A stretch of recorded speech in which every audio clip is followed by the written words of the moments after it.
안녕하세요. 아이들의 마음을 이해하는 언어치료사 서은정입니다. 문제행동지도 언어발달 영역 제11회 책에 관심이 없는 아이입니다. 자, 책이라고 하면 그 어떤 부모도 아이들에게 많이 보여주고 싶어 하죠. 우리가 육아를 함에 있어서 유행이 있고 흐름이 있다고 하거든요. 얼마 전까지 유행했던 건 어린이 조기 영어 교육이었어요. 그래서 우리가 왜 TV에서 뭐 어린지니 이런 것들 좀 들어봤던 기억나시죠? 그리고 제가 볼 때 그 다음에 육아가 바로 이 책 육아였어요. 그래서 당시 한창 유행했던 게 그 아이의 집에 가면은 벽면 하나 가득 책으로 가득 차 있고 거기에서 되게 굉장히 뭐랄까 나비 넥타이 같은 거를 예쁘게 한 아이가 앉아서 멋지게 책을 읽고 있는 그런 장면들이 우리가 포털 사이트에 나왔었죠. 그러면 우리는 어떻게 해요? 어머 어머 저 집 봐. 저렇게 책이 많네. 우리도 저 책 사줘야지. 네, 이러면서 우리 아이에 대한 책 육아가 시작되는 겁니다. 그런데 불행히도 거기와는 다르게 우리 아이는 책에 관심이 없어요. 왜일까요? 첫 번째는 가정 환경적인 요인을 들 수 있습니다. 가정에 아이의 발달 수준에 맞지 않는 책이 가득한 거예요. 예를 들어 아이는 아직 3세 정도의 발달인데 5세, 6세가 좋은 책, 좋아할 만한 수준의 책들을 가득 채워놨다? 아이 입장에서는 그 책을 보지 않겠죠. 또는 책보다 더 자극적인 매체, 네, 이렇게 써놓고 우리가 뭐라고 읽죠? 핸드폰, 컴퓨터, 텔레비전. 이런 것들에 먼저 길들여져 있으면 그림책에 대한 경험이 결여되어 있기 때문에 책을 쉽게 찾아보기가 어렵습니다. 자, 여기까지 들으면서 우리 집, 내가 만나는 아이들 한번 생각해 보셔야 돼요. 자, 다음으로 책에 관심이 없는 이유는 강요에 의한 일방적인 읽기예요. 자, 강요. 무슨 얘기냐? 엄마는, 아빠는, 선생님은 아이가 책을 많이 읽기를 바래요. 그래서 좋다고 하는 권장 도서들은 다 넣어주고 읽으라고 합니다. 아이 입장에선 이게 스트레스로 다가오는 거예요. 특히 요즘 들어서 제가 이런 친구들을 좀 많이 만나는데 학습지 형태의 것들을 자꾸 접하다 보니까 얘들이 글자만 보면 경기를 하는 거예요. 저희 치료실에 와서 만나는 아이들 중에서 어머니들께서 얘기하세요. 선생님, 얘가 어릴 때는 책을 그렇게 많이 보고 그러다가 이제는 책을 거들떠 보지도 않아요. 그래서 아이한테 물어봐요. 왜 책을 보는 게 싫은지. 그러면 맨날 책 읽으면 우리 엄마 학습지 나한테 하라고 던진단 말이에요. 나 그거 너무 싫어요. 선생님도 나 그거 주지 말아요.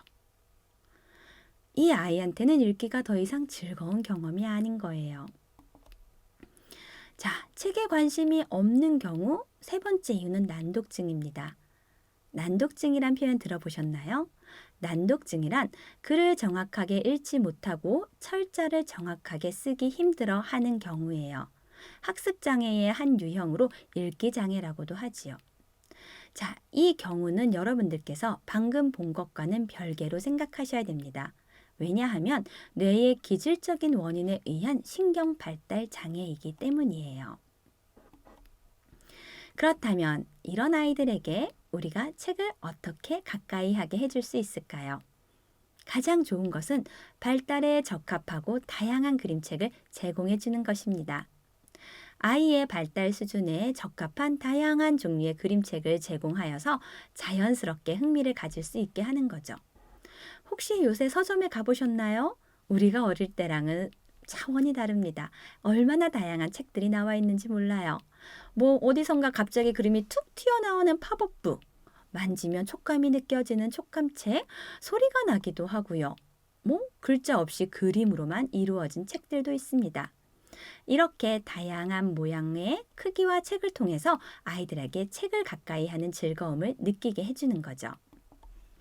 그리고 아이의 관심과 흥미를 기다려주시는 게 중요합니다.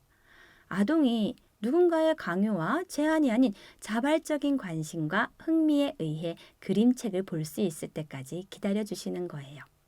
자, 강요라는 이야기가 나왔으니까 우리도 그렇잖아요. 뭔가 내가 잘하고 있는데 갑자기 누가 그걸 시켜서 하라고 하면 갑자기 하기 싫죠? 아이들은 더 솔직해요. 누군가의 강요 때문에 그것을 하게 되면 금방 지치고 맙니다. 그래서 초기에는 거리를 두고 아동의 모습을 관찰하면서 긍정적인 반응을 보일 수 있도록 도와주시는 겁니다. 또한 아동의 선택과 의견을 존중해 주셔야 해요. 아동이 스스로 보고 싶은 그림책을 선택하여 읽어보거나 혹은 선생님이 그림책을 고를 때 아동이 참여할 수 있게 하는 거예요. 여기서 팁을 하나 드리자면, 선생님은 분명히 좋은 마음으로 어제는 이 책을 읽었으니까 내일은 다른 책을 읽어봐야지 하고 계획을 세우실 거예요. 그런데 우리 아이는 어제 봤던 책이 너무너무 좋을 수 있어요. 그러면 오늘 또 한번 읽어주시는 겁니다. 어머니들께서 그 질문 많이 하세요. 얘는 이 책만 읽어요, 선생님. 얼마나 읽어줘야 돼요? 그러면 물어보죠. 얼마나 많이 읽어달라고 하는데요? 한 100번은 그러는 것 같아요. 그러면 100번 읽어주세요 라고 말을 해요. 왜냐하면 같은 책을 여러 번 읽음으로써 아이의 발달을 촉진시킬 수 있고 아이가 더 흥미를 느끼기 때문이에요. 이와 더불어서 책을 볼 때 아동이 직접 책장을 넘기게 하고 질문을 통해서 대화를 이끌어 나가시는 게 중요합니다.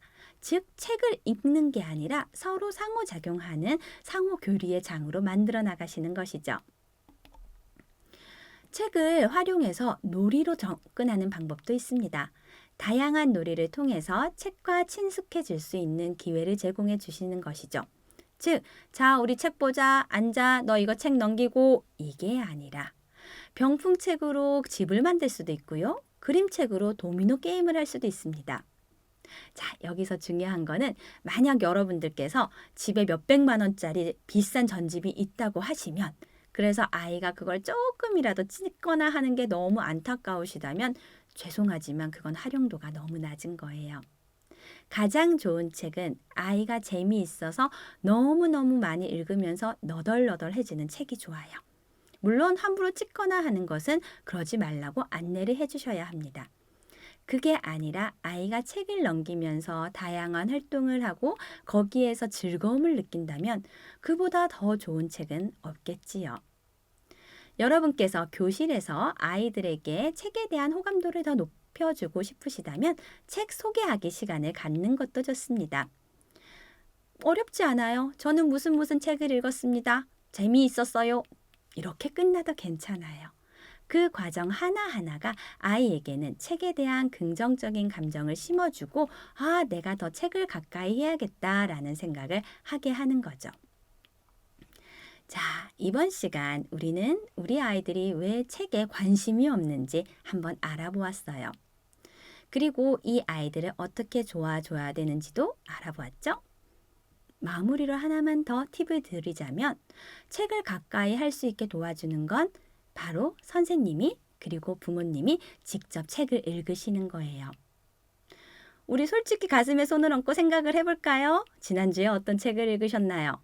엄마는 안 읽으면서 선생님은 안 읽으면서 아이한테 책 읽어라 하지는 않았나요? 우리가 먼저 책을 가까이 하는 모습을 보여주고 아이들도 책과 함께 할 수 있는 기회를 제공해 보는 그런 시간이 되시길 바라겠습니다.